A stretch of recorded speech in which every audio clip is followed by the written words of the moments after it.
నీకు దమ్ముంటే రేవంత్ రెడ్డి పోలీసు వాళ్ళు లేకుండా ఒక్కసారి చిక్కడపల్లికో దిల్సుఖ్ నగర్ కో అశోక్ నగర్ సెంట్రల్ లైబ్రరీకి రా, నీ బట్టలు కూడా చూపి పంపుతారు.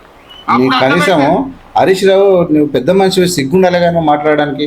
3 రకాల మంత్రివి, ఆరోగ్య మంత్రివి, నీటిపారుదల శాఖ మంత్రివి, ఆర్థిక మంత్రివి. ఏం వర్గ పెట్టినావా ఈ రాష్ట్రానికి? బట్టలు కూడా తీస్తారా? ఎందుకు? నిరుద్యోగం ఎందుకు మిగిలింది? 10 ఏళ్ళ మీరు ఉద్యోగాలు ఇచ్చారు కదా, 10 ఏళ్ళ మీరు ఉద్యోగాలు భర్తీ చేస్తే మళ్ళీ నిరుద్యోగులు ఎందుకు వచ్చిరని అడుగుతున్నా. నిరుద్యోగులు ఈ రాష్ట్రంలో ఎందుకు మిగిలిరు అంటున్నా. మీ పాపాల వల్ల కాదా? మీ పాపిష్టి పాలన వల్ల కాదా? బట్టలు ఇప్పి కొడతారా? నెమలు పెట్టుకుని శ్రీకృష్ణుడు అనుకుంటురా? అబ్బబ్బబ్బబ్బ ఏం డైలాగులు కొడుతున్నావు ఆయన, నాకు అర్థం కాదు. నేను ఏమడుతున్నామంటే, మీకు తెలుసో తెలియదో మీరు చేసినటువంటి దౌర్భాగ్యమైనటువంటి పరిస్థితిలో రాష్ట్రంలో మొలకెత్తలేనివి పోలీస్ పహారాలో ఉండడం కాదు, ఇవాళ నీ నిజ స్వరూపం అర్థమైంది. ఏమర్థమైంది? రాష్ట్ర ప్రజలకు 2 ఏళ్లలోనే రేవంత్ రెడ్డి యొక్క మోసాలు, ఏ మోసమే దగా ఈ రాష్ట్రంలో అన్ని వర్గాల ప్రజలకు కూడా అర్థమైంది. జాబ్ నోటిఫికేషన్ నేనేమంటా అంటే, రేవంత్ రెడ్డి మోసం అర్థమైందంటే మీకు ఇంత సిగ్గున్నదా? నాకు అర్థం కాదు. ఎలా మాట్లాడతారు మీరు? ఏం మోసం అని అడుగుతున్నా.